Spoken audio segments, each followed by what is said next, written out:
Hey guys. Hi everybody. Welcome back to the channel.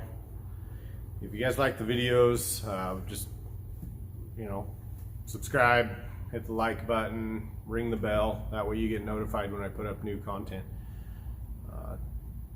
This video here is going to be just a quick little, I keep getting asked, what kind of things, a guy gets into a field truck, coming from the shop and wants to get into a field truck for the first time. So I've been thinking about it, and there's, 5 things.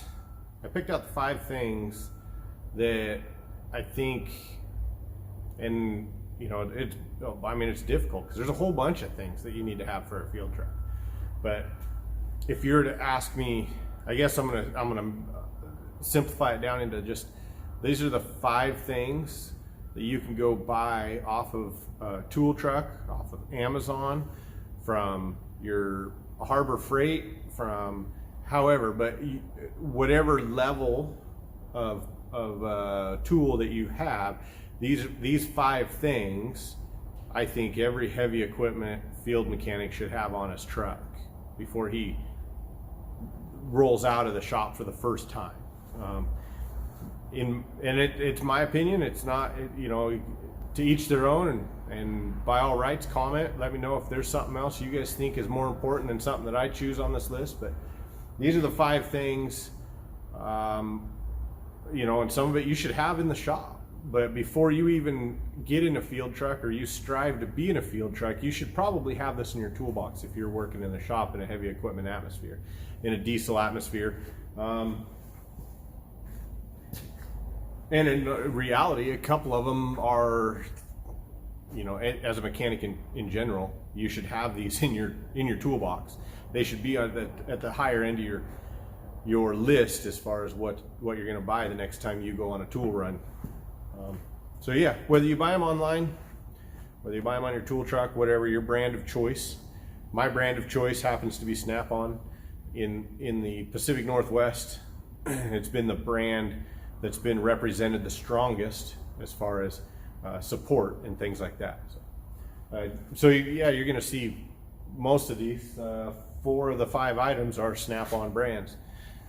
Blue Point, and then the other 3 are Snap-on. So first thing is, if you're going to be a mechanic in general, you need to learn how to use your multimeter. So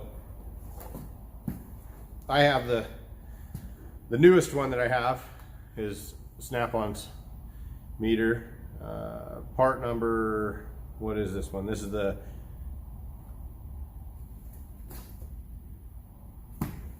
it's not listed. There it is. EEDM596F. But basically it's the newest one with the Bluetooth feature to it, so you can actually connect to your phone. You can have this sitting somewhere else on the machine, and while you run in the cabin, you can actually watch it on the screen on your phone. That was a feature that was interesting to me, and currently, since I've had this, I haven't actually used that feature. I've used in the past, I've actually videoed with my phone, videoed the multimeter while I'm running a machine or doing a function if I don't have an operator with me. A lot of times nowadays we got operators with us, so as far as the Bluetooth feature, I don't know if it's worth the extra money. I will tell you that buy as expensive of a multimeter as you can afford. There is a difference as far as quality in your meters.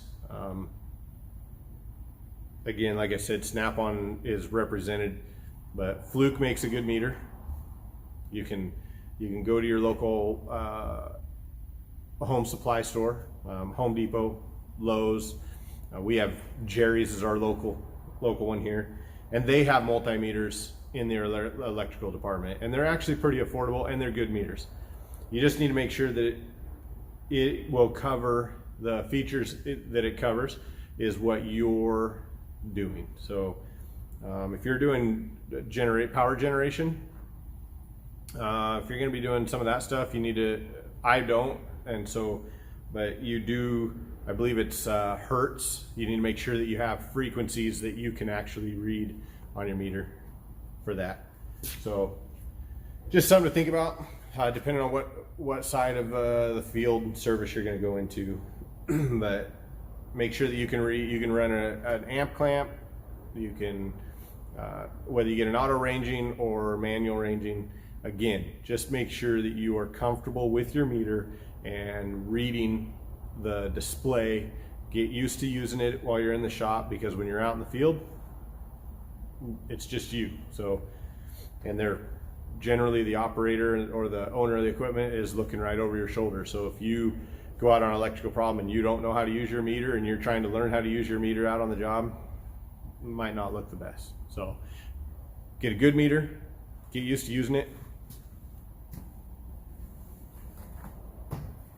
The next thing, torque wrenches. Whether you're in the shop or out in the field, you need to start purchasing torque wrenches. Quarter drive, 3/8 drive, 1/2 inch drive, 3/4 inch drive torque wrenches. I have a 3/4 inch torque wrench in the truck, and I'd say it's important, but what I think is actually more important, because generally you're going to know if you need a 3/4 inch drive torque wrench, and most dealerships you're going to have the opportunity probably to borrow the 3/4 torque wrench from the tool cage or from the tool room or whatever your dealership's got set up. If you're working an end user, you know, a construction company, things like that, you might have somebody that you can borrow. Maybe the other field mechanics have one, maybe the company has one, whatever. But I'm saying the 1/2 inch drive tech wrench. So my choice is the tech wrench from Snap-on again. So, but the digital, get yourself a good digital torque wrench for today. If you're going to get into a field truck now, you definitely need an electronic torque wrench, in my opinion. With torque to yield bolts, we're going torque angles, things like that. So this one here is the 12.5 to 250 foot-pound torque wrench, and it pretty much covers it. I think, maybe somebody can correct me, but I think Snap-on makes one now that goes up to 300 maybe. But I know mine, I haven't really needed it anything more than 250 for what I've used it. It's done me really well. I've had this one for, shoot,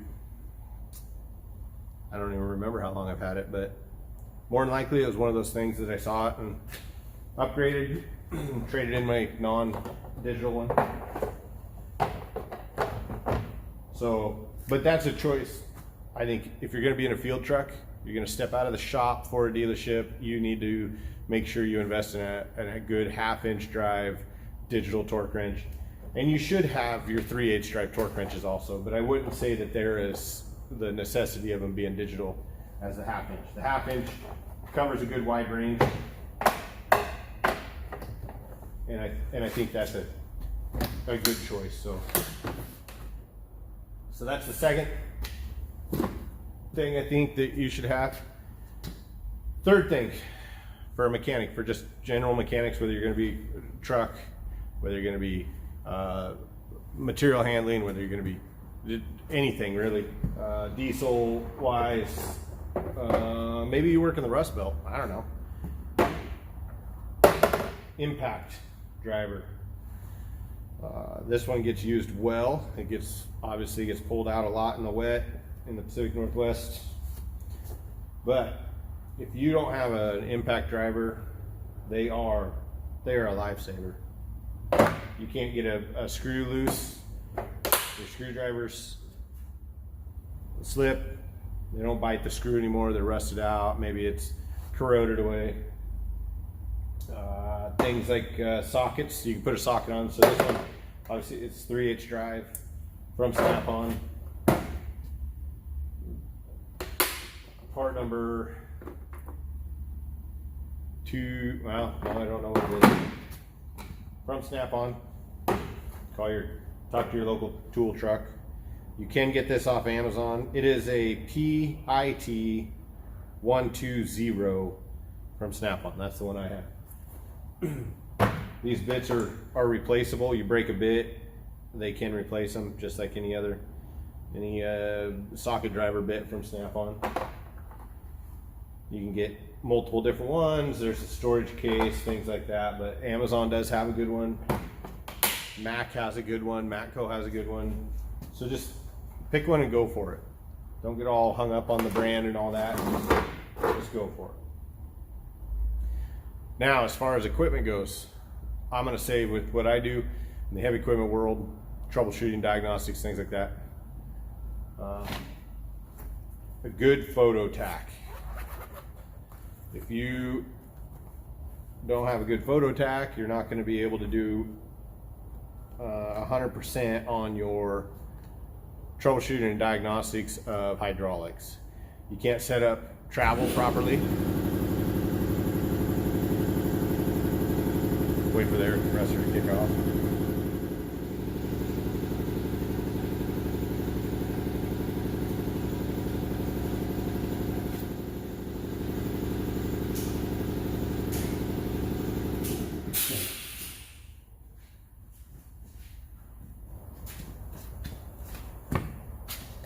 Okay, so a good photo tack, and make sure you got one that will do RPMs. This one here comes with the different attachments. Goes on the end. You can put it up and it'll spin. So you can do that, or it's also got the laser. So this is the Blue Point MT139A. I've had it for probably 12 years, and it's been a really good one for me.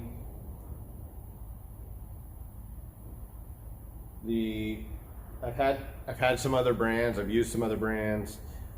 This is the one that I continue to use. So I've tried some other ones and stuff, but being able to use the photo eye, so using a laser, put a reflective strip on a saw disc, or a lot of times I'll clean up a saw disc, make it nice and shiny, and then put a piece of tape on, spray paint it black, peel the tape off, then you got a nice shiny spot. With the laser, it'll pick that up. Tells you the RPMs on this saw disc. The other thing is using travel. You got a guy that says travel's crooked. You go to set up travel, and the low side might be faster than the other low side on the right track, right? Left or right. You can adjust that, but then when he goes into high, it travels straight. You don't really know. So being able to set beginner regulation on the travel, things like that, you can't do it properly without one of these. So for heavy equipment field mechanic, if you're going to be out there, I think these are the specialty tools. So this is number 4 on the specialty tools. I don't think it's, and it might even be number 5. Like it's one of those things that 4 and 5 on my 5 tool list here, they're pretty close to whether you need them or don't need them. As a first time field mechanic, you might not be going into it on this. But just think about it as far as, where your tool list is, and if you can afford it, this is one I would say you need to have.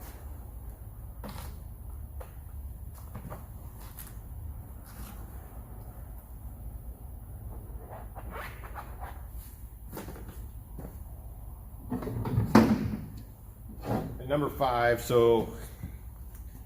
and maybe this one should be number 4.